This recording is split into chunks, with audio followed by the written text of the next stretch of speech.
Welcome to HorrorBabble, and a Happy New Year to all. The first recording of 2019 will be a reading of a story by Robert Bloch. The tale is the third story in a sequence started by Bloch in 1935 with The Shambler from the Stars. H.P. Lovecraft penned its sequel in 1936, the Cthulhu Mythos story, The Haunter of the Dark. And so, this is The Shadow from the Steeple, written by Bloch in 1950. Links to the other entries in the series can be found in the video description and pinned comment below. Join us as we once again stray into the familiar territory of Providence, Rhode Island, in search of answers surrounding the mystery of the shining Trapezohedron. I hope you enjoy this one.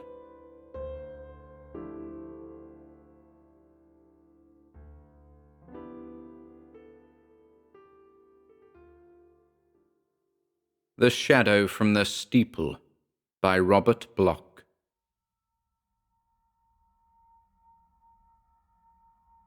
William Hurley was born an Irishman and grew up to be a taxicab driver. Therefore, it would be redundant, in the face of both of these facts, to say that he was garrulous. The minute he picked up his passenger in downtown Providence that warm summer evening, he began talking. The passenger, a tall, thin man in his early 30s, entered the cab and sat back, clutching a briefcase. He gave an address on Benefit Street, and Hurley started out, shifting both taxi and tongue into high gear. Hurley began what was to be a one-sided conversation by commenting on the afternoon performance of the New York Giants.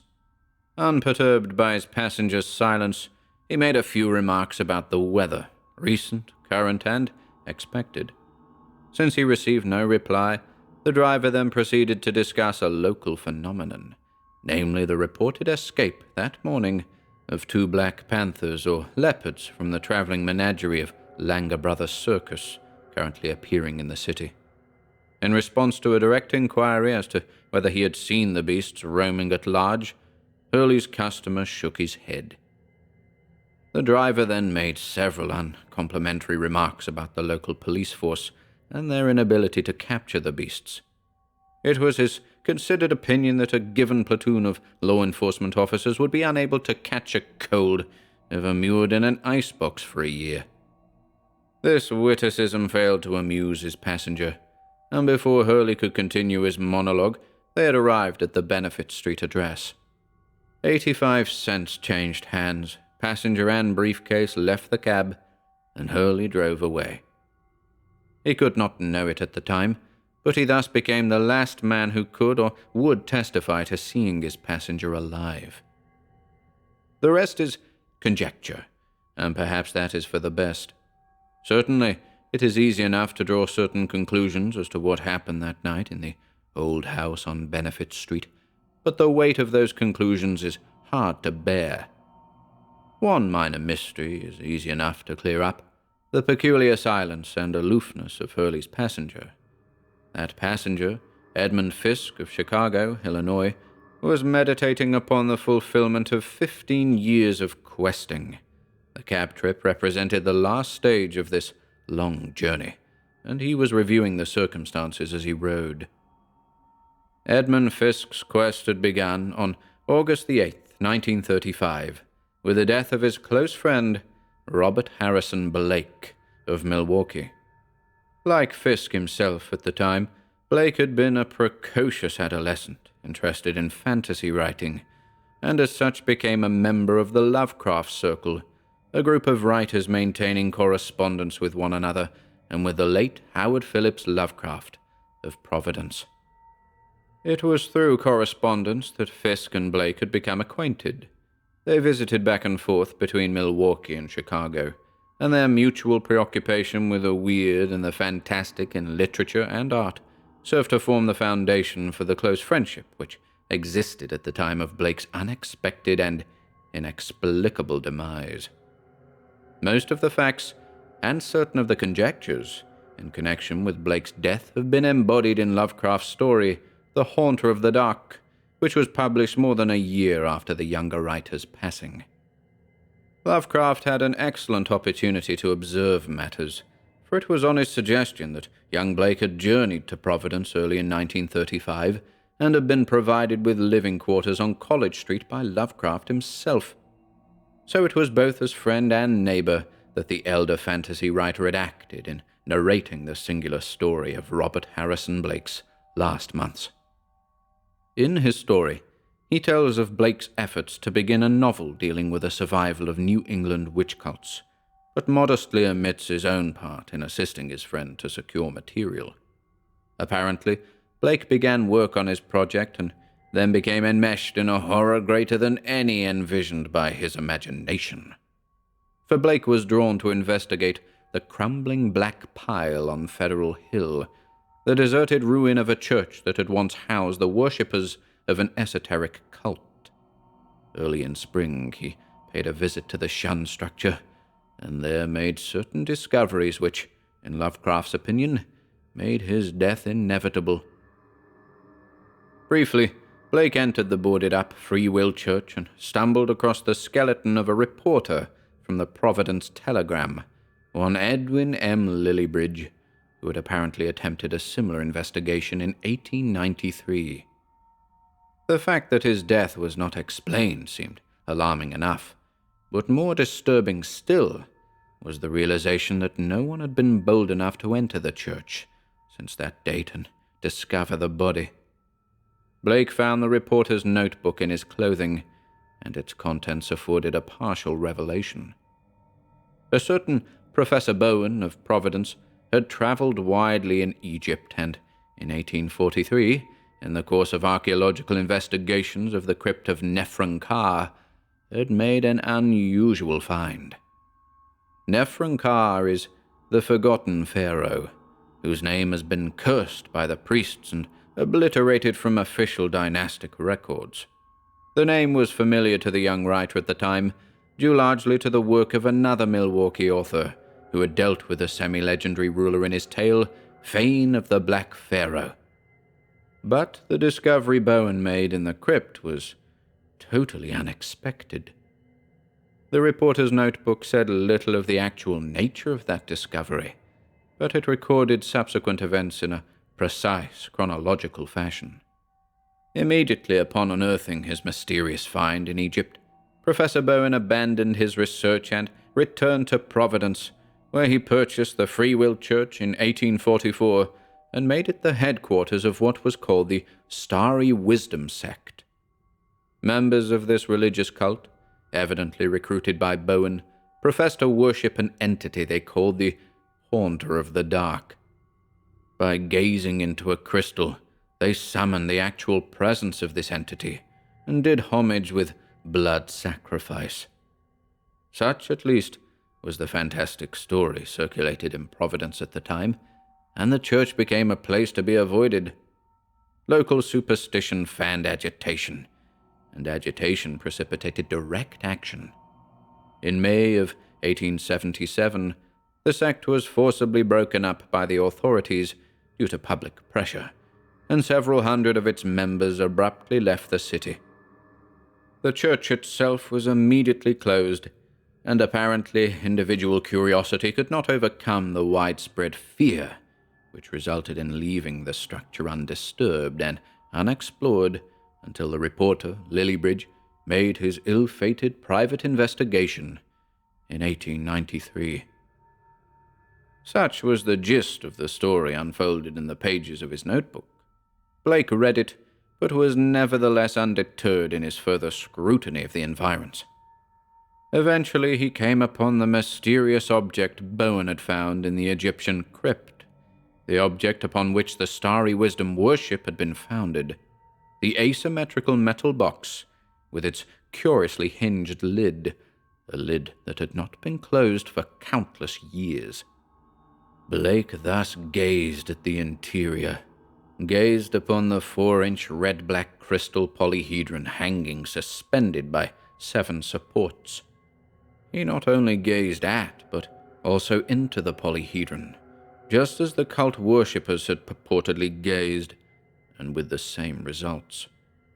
he was assailed by a curious psychic disturbance. He seemed to see visions of other lands and the gulfs beyond the stars, as superstitious accounts had told. And then Blake made his greatest mistake. He closed the box. Closing the box, again according to the superstitions annotated by Lillibridge, was the act that summoned the alien entity itself, the haunter of the dark. It was a creature of darkness and could not survive light. And in that boarded-up blackness of the ruined church, the thing emerged by night. Blake fled the church in terror, but the damage was done. In mid-July, a thunderstorm put out the lights in Providence for an hour, and the Italian colony living near the deserted church heard bumping and thumping from inside the shadow-shrouded structure. Crowds with candles stood outside in the rain and played candles upon the building, shielding themselves against the possible emergence of the feared entity by a barrier of light. Apparently, the story had remained alive throughout the neighborhood. Once the storm abated, local newspapers grew interested, and on the 17th of July, 2 reporters entered the old church, together with a policeman. Nothing definite was found, although there were curious and inexplicable smears and stains on the stairs and the pews. Less than a month later, at 2:35 a.m. on the morning of August 8th, to be exact, Robert Harrison Blake met his death during an electrical storm while seated before the window of his room on College Street. During the gathering storm, before his death occurred, Blake scribbled frantically in his diary, gradually revealing his innermost obsessions and delusions concerning the haunter of the dark. It was Blake's conviction that by gazing into the curious crystal in its box, he had somehow established a linkage with the non-terrestrial entity. He further believed that closing the box had summoned the creature to dwell in the darkness of the church steeple, and that in some way his own fate was now irrevocably linked to that of the monstrosity. All this is revealed in the last messages he set down while watching the progress of the storm from his window. Meanwhile, at the church itself on Federal Hill, a crowd of agitated spectators gathered to play lights upon the structure. That they heard alarming sounds from inside the boarded-up building is undeniable. At least 2 competent witnesses have testified to the fact. One, Father Maluzzo of the Spirito Santo Church, was on hand to quiet his congregation. The other, Patrolman, now Sergeant, William J. Monahan of Central Station, was attempting to preserve order in the face of growing panic. Monahan himself saw the blinding blur that seemed to issue, smoke-like, from the steeple of the ancient edifice as the final lightning flash came.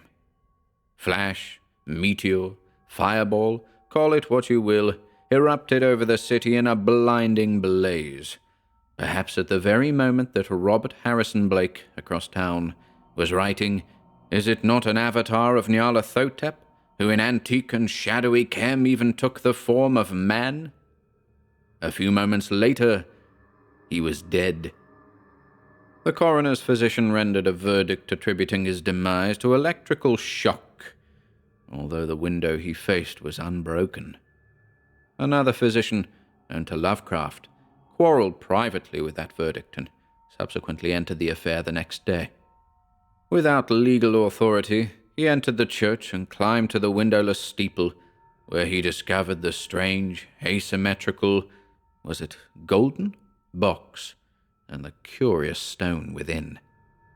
Apparently, his first gesture was to make sure of raising the lid and bringing the stone into the light. His next recorded gesture was to charter a boat, take box and curiously angled stone aboard, and drop them into the deepest channel of Narragansett Bay. There ended the admittedly fictionalized account of Blake's death as recorded by H.P. Lovecraft, and there began Edmund Fisk's 15-year quest. Fisk, of course, had known some of the events outlined in the story. When Blake had left for Providence in the spring, Fisk had tentatively promised to join him the following autumn. At first, The two friends had exchanged letters regularly, but by early summer, Blake ceased correspondence altogether. At the time, Fisk was unaware of Blake's exploration of the ruined church. He could not account for Blake's silence, and wrote Lovecraft for a possible explanation. Lovecraft could supply little information. Young Blake, he said, had visited with him frequently during the early weeks of his stay, had consulted with him about his writing, and had accompanied him on several nocturnal strolls through the city. But during the summer, Blake's neighborliness ceased. It was not in Lovecraft's reclusive nature to impose himself upon others, and he did not seek to invade Blake's privacy for several weeks. When he did so, and learned from the almost hysterical adolescent of his experiences in the forbidden church on Federal Hill, Lovecraft offered words of warning and advice. But it was already too late. Within 10 days of his visit came the shocking end. Fisk learned of that end from Lovecraft on the following day. It was his task to break the news to Blake's parents. For a time he was tempted to visit Providence immediately, but lack of funds and the pressure of his own domestic affairs forestalled him. The body of his young friend duly arrived, and Fisk attended the brief ceremony of cremation. Then Lovecraft began his own investigation, an investigation which ultimately resulted in the publication of his story. And there the matter might have rested, but Fisk was not satisfied.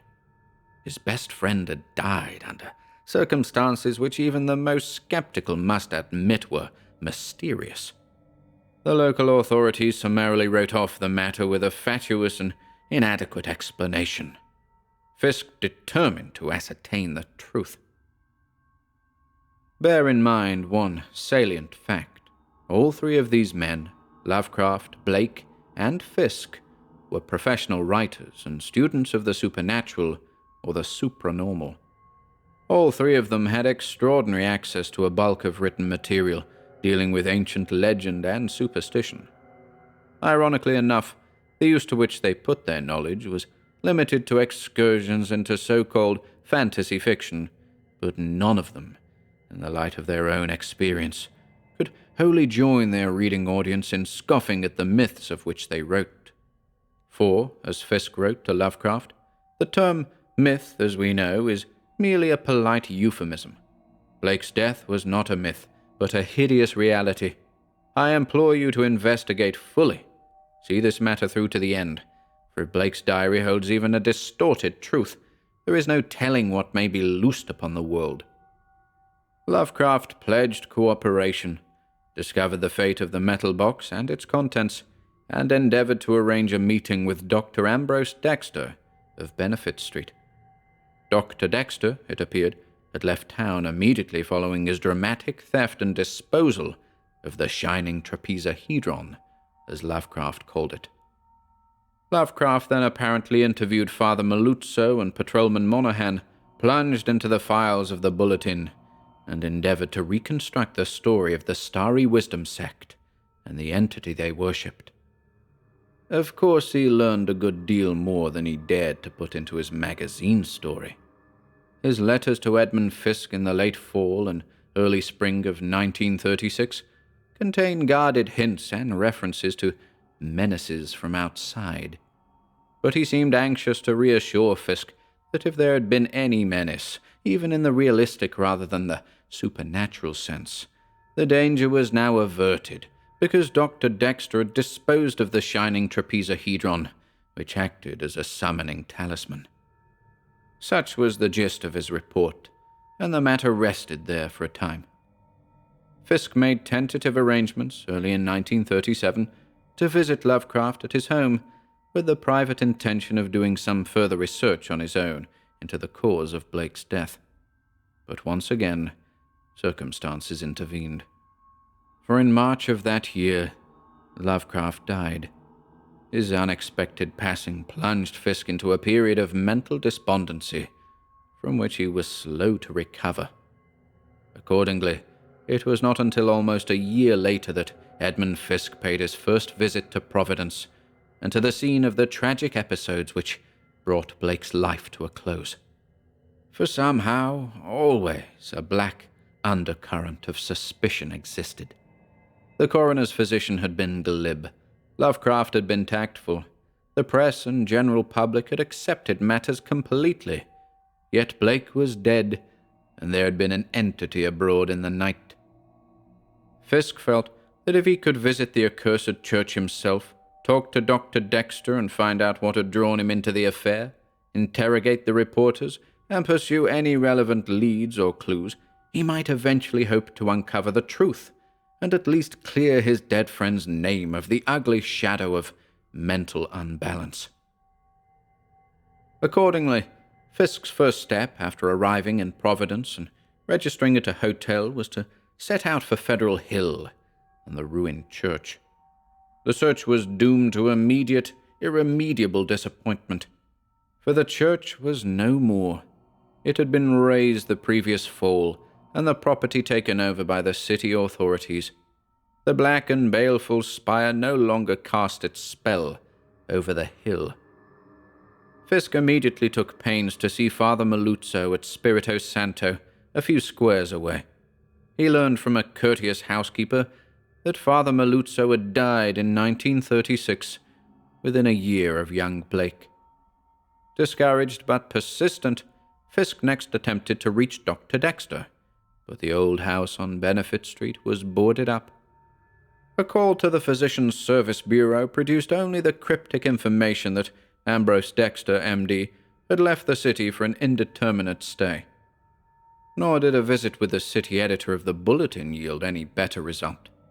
Fisk was permitted to go into the newspaper's morgue and read the aggravatingly short and matter-of-fact story on Blake's death, but the two reporters who had covered the assignment and subsequently visited the Federal Hill Church had left the paper for berths in other cities. There were, of course, other leads to follow, and during the ensuing week, Fisk ran them all to the ground. A copy of Who's Who added nothing significant to his mental picture of Dr. Ambrose Dexter. The physician was Providence-born, a lifelong resident, 40 years of age, unmarried, a general practitioner, member of several medical societies, but there was no indication of any unusual hobbies or other interests which might provide a clue as to his participation in the affair. Sergeant William J. Monahan of Central Station was sought out, and for the first time Fisk actually managed to speak to someone who admitted an actual connection with the events leading to Blake's death. Monahan was polite, but cautiously non-committal. Despite Fisk's complete unburdening, the police officer remained discreetly reticent. "There's really nothing I can tell you," he said. "It's true, like Mr. Lovecraft said, that I was at the church that night, for there was a rough crowd out, and there's no telling what some of them ones in the neighborhood will do when riled up. Like the story said, the old church had a bad name, and I guess Sheely could have given you many's the story." "Sheely?" interjected Fisk. "Bert Sheely. It was his beat, you know, not mine. He was ill of pneumonia at the time, and I substituted for 2 weeks. Then, when he died..." Fisk shook his head. Another possible source of information gone. Blake dead, Lovecraft dead, Father Maluzzo dead, and now Sheely. Reporters scattered, and Dr. Dexter mysteriously missing. He sighed and persevered. "That last night, when you saw the blur," he asked, "can you add anything by way of details? Were there any noises? Did anyone in the crowd say anything? Try to remember. Whatever you can add may be of great help to me." Monahan shook his head. "There were noises aplenty," he said, "but what with the thunder and all, I couldn't rightly make out if anything came from inside the church, like the story has it. And as for the crowd, with the women wailing and the men muttering, all mixed up with thunderclaps and wind, it was as much as I could do to hear myself yelling to keep in place, let alone make out what was being said." "And the blur?" Fisk persisted. "It was a blur, and that's all. Smoke or a cloud or just a shadow before the lightning struck again. But I'll not be saying I saw any devils or monsters or whatchamacallits as Mr. Lovecraft would write about in those wild tales of his." Sergeant Monaghan shrugged self-righteously and picked up the desk phone to answer a call. The interview was obviously at an end. And so, for the nonce, was Fisk's quest. He didn't abandon hope, however. For a day he sat by his own hotel phone and called up every Dexter listed in the book in an effort to locate a relative of the missing doctor, but to no avail. Another day was spent in a small boat on Narragansett Bay, as Fisk assiduously and painstakingly familiarized himself with the location of the deepest channel alluded to in Lovecraft's story. But at the end of a futile week in Providence, Fisk had to confess himself beaten. He returned to Chicago, his work, and his normal pursuits. Gradually the affair dropped out of the foreground of his consciousness, but he by no means forgot it completely, or gave up the notion of eventually unraveling the mystery, if mystery there was. In 1941, during a 3-day furlough from basic training, Private First Class Edmund Fisk passed through Providence on his way to New York City, and again attempted to locate Dr. Ambrose Dexter, without success. During 1942 and 1943, Sergeant Edmund Fisk wrote from his stations overseas to Dr. Ambrose Dexter, care of General Delivery, Providence, Rhode Island. His letters were never acknowledged, if indeed they were received. In 1945, in a USO library lounge in Honolulu, Fisk read a report in, of all things, a journal on astrophysics which mentioned a recent gathering at Princeton University, at which the guest speaker, Dr. Ambrose Dexter, had delivered an address on practical applications in military technology. Fisk did not return to the States until the end of 1946. Domestic affairs, naturally, were the subject of his paramount consideration during the following year. It wasn't until 1948 that he accidentally came upon Dr. Dexter's name again, this time in a listing of investigators in the field of nuclear physics in a national weekly news magazine. He wrote the editors for further information, but received no reply. And another letter, dispatched to Providence, remained unanswered. But in 1949, late in autumn, Dexter's name again came to his attention through the news columns, this time in relation to a discussion of work on the secret H-bomb. Whatever he guessed, whatever he feared, whatever he wildly imagined, Fisk was impelled to action. It was then that he wrote to a certain Ogden Purvis, a private investigator in the city of Providence, and commissioned him to locate Dr. Ambrose Dexter. All that he required was that he be placed in communication with Dexter, and he paid a substantial retainer fee. Purvis took the case.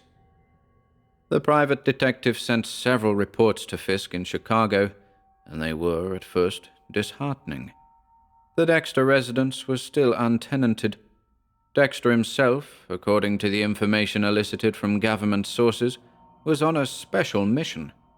The private investigator seemed to assume from this that he was a person above reproach, engaged in confidential defense work. Fisk's own reaction was panic. He raised his offer of a fee and insisted that Ogden Purvis continue his efforts to find the elusive doctor.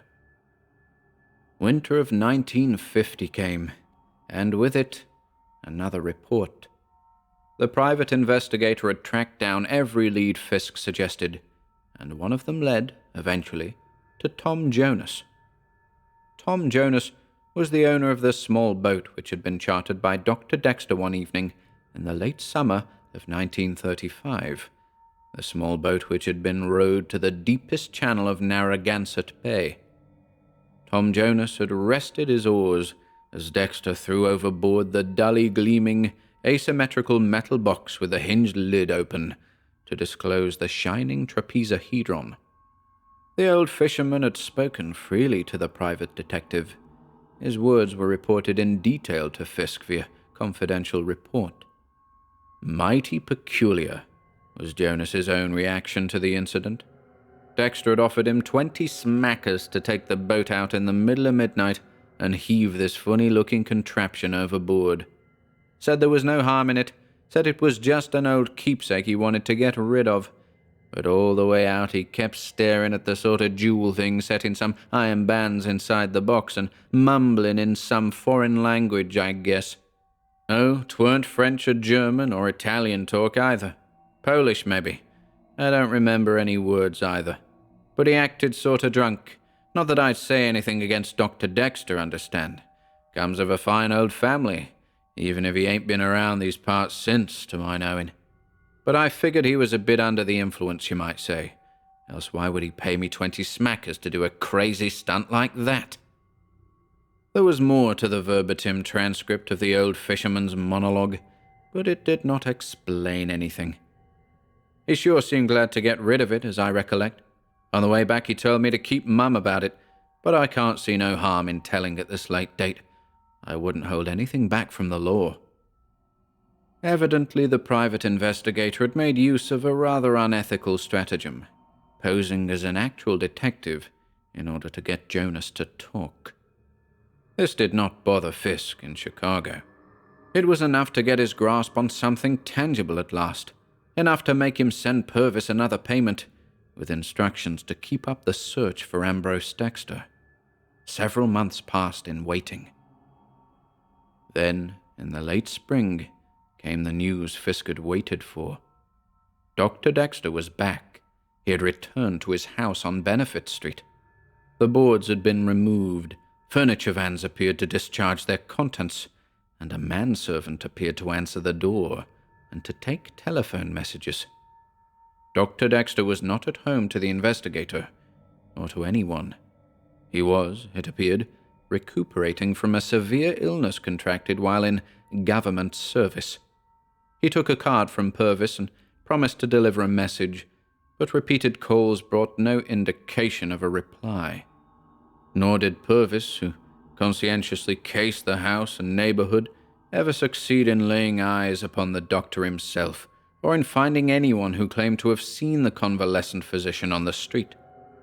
Groceries were delivered regularly, mail appeared in the box, lights glowed in the Benefit Street house nightly until all hours. As a matter of fact, this was the only concrete statement Purvis could make regarding any possible irregularity in Dr. Dexter's mode of life. He seemed to keep electricity burning 24 hours a day. Fisk promptly dispatched another letter to Dr. Dexter, and then another. Still no acknowledgement or reply was forthcoming, and after several more unenlightening reports from Purvis, Fisk made up his mind. He would go to Providence and see Dexter, somehow, come what may. He might be completely wrong in his suspicions. He might be completely wrong in his assumption that Dr. Dexter could clear the name of his dead friend. He might be completely wrong in even surmising any connection between the two. But for 15 years he had brooded and wondered, and it was time to put an end to his own inner conflict. Accordingly, late that summer, Fisk wired Purvis of his intentions, and instructed him to meet him at the hotel upon his arrival. Thus it was that Edmund Fisk came to Providence for the last time, on the day that the Giants lost, on the day that the Langer brothers lost their 2 Black Panthers, on the day that cab driver William Hurley was in a garrulous mood. Purvis was not at the hotel to meet him, but such was Fisk's own frenzy of impatience that he decided to act without him, and drove, as we have seen, to Benefit Street in the early evening. As the cab departed, Fisk stared up at the panelled doorway, stared at the lights blazing from the upper windows of the Georgian structure. A brass nameplate gleamed on the door itself, and the light from the windows played upon the legend, Ambrose Dexter, M.D. Slight as it was, this seemed a reassuring touch to Edmund Fisk. The doctor was not concealing his presence in the house from the world, however much he might conceal his actual person. Surely the blazing lights and the appearance of the nameplate augured well.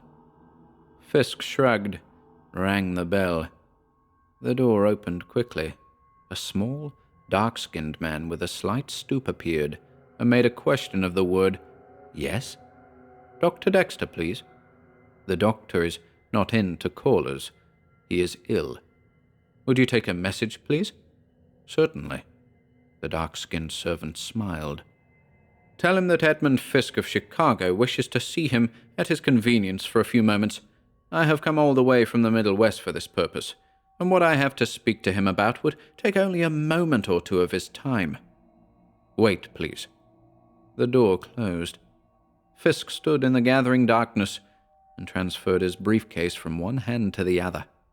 Abruptly, the door opened again. The servant peered out at him. "Mr. Fisk, are you the gentleman who wrote the letters?" "Letters? Oh, yes, I am. I did not know the doctor ever received them." The servant nodded. "I could not say. But Dr. Dexter said that if you were the man who had written him, you were to come right in." Fisk permitted himself an audible sigh of relief as he stepped over the threshold. It had taken him 15 years to come this far, and now— "Just go upstairs, if you please. You will find Dr. Dexter waiting in the study, right at the head of the hall." Edmund Fisk climbed the stairs, turned at the top to a doorway, and entered a room in which the light was an almost palpable presence, so intense was its glare. And there, rising from a chair beside the fireplace, was Dr. Ambrose Dexter. Fisk found himself facing a tall, thin, immaculately dressed man who may have been 50, but who scarcely looked 35. A man whose wholly natural grace and elegance of movement concealed the sole incongruity of his aspect, a very deep suntan. "So, you are Edmund Fisk?" The voice was soft, well modulated, and unmistakably New England, and the accompanying handclasp warm and firm. Dr. Dexter's smile was natural and friendly. White teeth gleamed against the brown background of his features. "Won't you sit down?" invited the doctor. He indicated a chair and bowed slightly. Fisk couldn't help but stare. There was certainly no indication of any present or recent illness in his host's demeanor or behavior. As Dr. Dexter resumed his own seat near the fire and Fisk moved around the chair to join him, he noted the bookshelves on either side of the room. The size and shape of several volumes immediately engaged his rapt attention, so much that he hesitated before taking a seat and instead inspected the titles of the tomes. For the first time in his life, Edmund Fisk found himself confronting the half-legendary De Vermis Mysteris, the Libra Vonis, and the almost mythical Latin version of the Necronomicon. Without seeking his host's permission, he lifted the bulk of the latter volume from the shelf and rifled through the yellowed pages of the Spanish translation of 1622. Then he turned to Dr. Dexter, and all traces of his carefully contrived composure dropped away. "Then it must have been you who found these books in the church," he said, "in the rear vestry room beside the apse. Lovecraft mentioned them in his story, and I've always wondered what became of them." Dr. Dexter nodded gravely. "Yes, I took them. I did not think it wise for such books to fall into the hands of authorities. You know what they contain, and what might happen if such knowledge were wrongfully employed." Fisk reluctantly replaced the great book on the shelf and took a chair facing the doctor before the fire. He held his briefcase on his lap and fumbled uneasily with the clasp. "Don't be uneasy," said Dr. Dexter with a kindly smile. "Let us proceed without fencing. You are here to discover what part I played in the affair of your friend's death." "Yes, there are some questions I wanted to ask." "Please." The doctor raised a slim brown hand. "I am not in the best of health, and can give you only a few minutes. Allow me to anticipate your queries and tell you what little I know." "As you wish." Fisk stared at the bronzed man, wondering what lay behind the perfection of his poise. "I met your friend Robert Harrison Blake only once," said Dr. Dexter. "It was on an evening during the latter part of July, 1935. He called upon me here, as a patient?" Fisk leaned forward eagerly. "I never knew that," he exclaimed. "There was no reason for anyone to know it," the doctor answered. "He was merely a patient. He claimed to be suffering from insomnia. I examined him, prescribed a sedative, and, acting on the merest surmise, asked if he had recently been subjected to any unusual strain or trauma. It was then that he told me the story of his visit to the church on Federal Hill, and of what he had found there. I must say that I had the acumen not to dismiss his tale as the product of a hysterical imagination. As a member of one of the older families here, I was already acquainted with the legend surrounding the Starry Wisdom sect and the so-called Haunter of the Dark. Young Blake confessed to me certain of his fears concerning the shining Trapezohedron, intimating that it was a focal point of primal evil. He further admitted his own dread of being somehow linked to the monstrosity in the church. Naturally, I was not prepared to accept this last premise as a rational one. I attempted to reassure the young man, advised him to leave Providence and forget it, and at the time I acted in all good faith. And then, in August, came news of Blake's death." "So you went to the church," Fisk said. "Wouldn't you have done the same thing?" parried Dr. Dexter. "If Blake had come to you with his story, told you of what he feared, wouldn't his death have moved you to action? I assure you I did what I thought best. Rather than provoke a scandal, rather than expose the general public to needless fears, rather than permit the possibility of danger to exist, I went to the church. I took the books. I took the shining Trapezohedron from under the noses of the authorities, and I chartered a boat and dumped the accursed thing in Narragansett Bay, where it could no longer possibly harm mankind. The lid was up when I dropped it, for as you know, only darkness can summon the haunter, and now the stone is eternally exposed to light. But that is all I can tell you. I regret that my work in recent years has prevented me from seeing or communicating with you before this. I appreciate your interest in the affair, and trust my remarks will help to clarify, in a small way, your bewilderment. As to young Blake, in my capacity as examining physician, I will gladly give you a written testimony to my belief in his sanity at the time of his death. I'll have it drawn up tomorrow and send it to your hotel if you give me the address. Fair enough?" The doctor rose, signifying that the interview was over. Fisk remained seated, shifting his briefcase. "Now, if you will excuse me," the physician murmured. "In a moment. There are still one or two brief questions I'd appreciate your answering." "Certainly." If Dr. Dexter was irritated, he gave no sign. "Did you by any chance see Lovecraft before or during his last illness?" "No. I was not his physician. In fact, I never met the man, though of course I knew of him and his work." "What caused you to leave Providence so abruptly after the Blake affair?" "My interest in physics superseded my interest in medicine. As you may or may not know, during the past decade or more, I have been working on problems relative to atomic energy and nuclear fission. In fact, starting tomorrow, I am leaving Providence once more to deliver a course of lectures before the faculties of Eastern universities and certain governmental groups." "That is very interesting to me, Doctor," said Fisk. "By the way, did you ever meet Einstein?" "As a matter of fact, I did, some years ago. I worked with him on... but no matter. I must beg you to excuse me now. At another time, perhaps, we can discuss such things." His impatience was unmistakable now. Fisk rose, lifting his briefcase in one hand and reaching out to extinguish a table lamp with the other. Dr. Dexter crossed swiftly and lighted the lamp again. "Why are you afraid of the dark, Doctor?" asked Fisk, softly.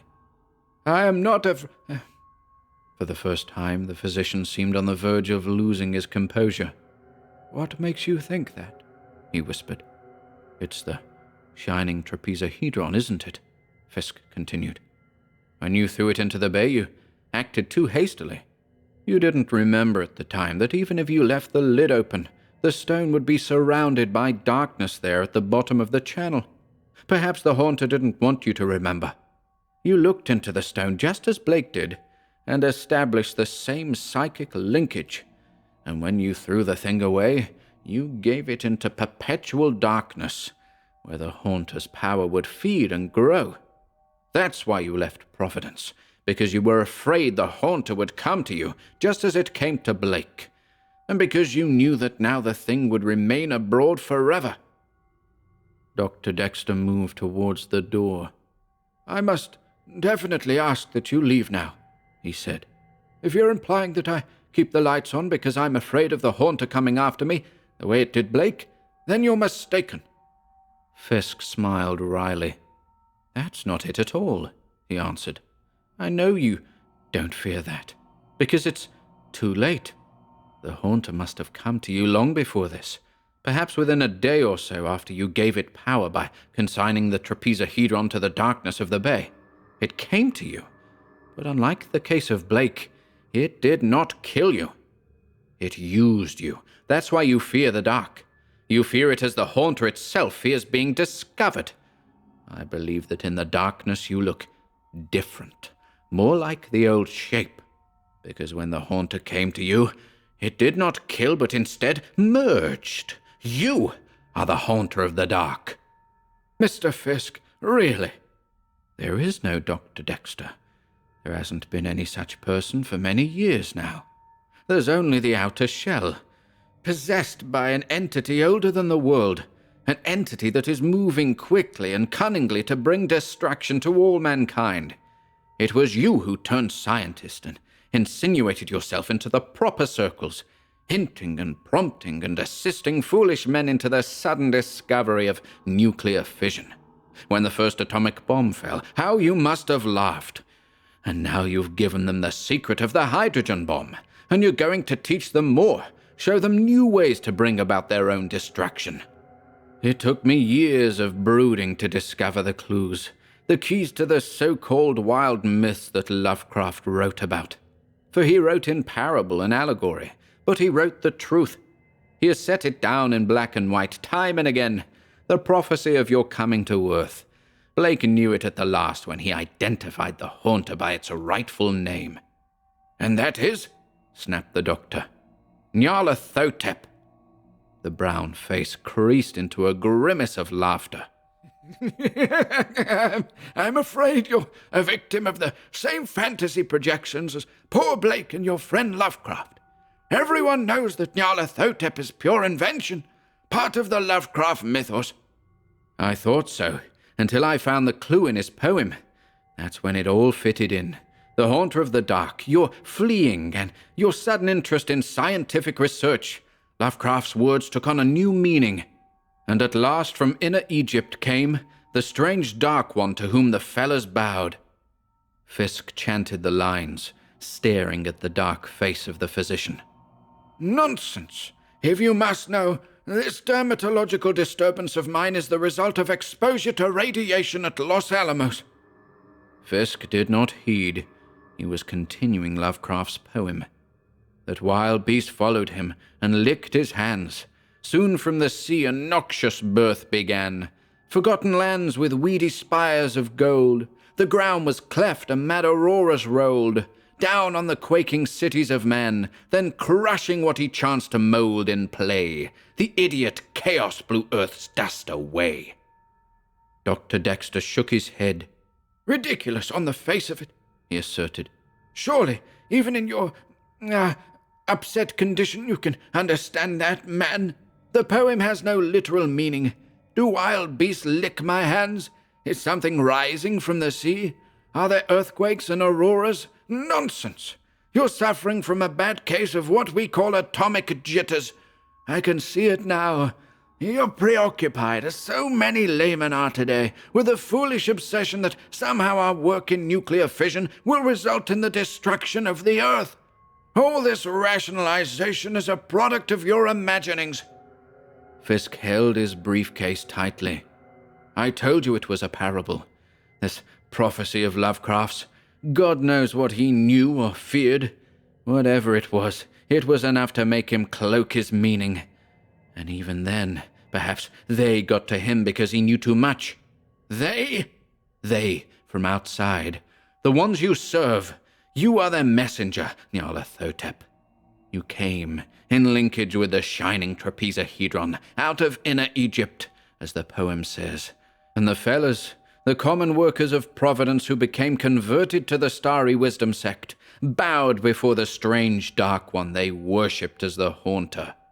The Trapezohedron was thrown into the bay, and soon from the sea came this noxious birth, your birth, or incarnation in the body of Dr. Dexter. And you taught men new methods of destruction with atomic bombs in which the ground was cleft and mad auroras rolled down on the quaking cities of man. Oh, Lovecraft knew what he was writing, and Blake recognized you too, and they both died. I suppose you'll try to kill me now, so you can go on. You'll lecture and stand at the elbows of the laboratory men, urging them on and giving them new suggestions to result in greater destruction. And finally, you'll blow Earth's dust away. Please, Dr. Dexter held out both hands. Control yourself. Let me get you something. Can't you realize this whole thing is absurd? Fisk moved towards him, hands fumbling at the clasp of the briefcase. The flap opened, and Fisk reached inside, then withdrew his hand. He held a revolver now, and he pointed it quite steadily at Dr. Dexter's breast. Of course it's absurd, Fisk muttered. No one ever believed in the Starry Wisdom sect, except a few fanatics and some ignorant foreigners. No one ever took Blake's stories, or Lovecraft's, or mine for that matter, as anything but a rather morbid form of amusement. By the same token, no one will ever believe there is anything wrong with you, or with so-called scientific investigation of atomic energy, or the other horrors you plan to loose on the world to bring about its doom. And that's why I'm going to kill you now. Put down that gun! Fisk began suddenly to tremble. His whole body shook in a spectacular spasm. Dexter noted it and moved forward. The younger man's eyes were bulging, and the physician inched towards him. Stand back, Fisk warned. The words were distorted by the convulsive shuddering of his jaws. That's all I needed to know. Since you are in a human body, you can be destroyed by ordinary weapons, and so I do destroy you, Nyarlathotep. His finger moved. So did Dr. Dexter's. His hand went swiftly behind him to the wall master light switch. A click, and the room was plunged into utter darkness. Not utter darkness, for there was a glow. The face and hands of Dr. Ambrose Dexter glowed with a phosphorescent fire in the dark.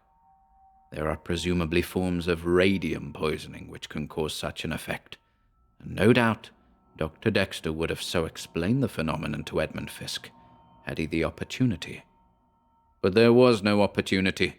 Edmund Fisk heard the click, saw the fantastic flaming features, and pitched forward to the floor. Dr. Dexter quietly switched on the lights, went over to the younger man's side, and knelt for a long moment. He sought a pulse in vain. Edmund Fisk was dead. The doctor sighed, rose, and left the room. In the hall downstairs, he summoned his servant. There has been a regrettable accident, he said. That young visitor of mine, hysteric, suffered a heart attack. You had better call the police immediately, and then continue with the packing. We must leave tomorrow for the lecture tour. But the police may detain you. Dr. Dexter shook his head. I think not. It's a clear-cut case. In any event, I can easily explain. When they arrive, notify me. I shall be in the garden. The doctor proceeded down the hall to the rear exit and emerged upon the moonlit splendor of the garden behind the house on Benefit Street. The radiant vista was walled off from the world, utterly deserted. The dark man stood in moonlight, and its glow mingled with his own aura. At this moment, 2 silken shadows leaped over the wall. They crouched in the coolness of the garden, then slithered forward towards Dr. Dexter. They made panting sounds. In the moonlight, he recognized the shapes of 2 black panthers. Immobile, he waited as they advanced, padding purposefully towards him, eyes aglow, jaws slavering and agape. Dr. Dexter turned away. His face was turned in mockery to the moon, as the beasts fawned before him and licked his hands.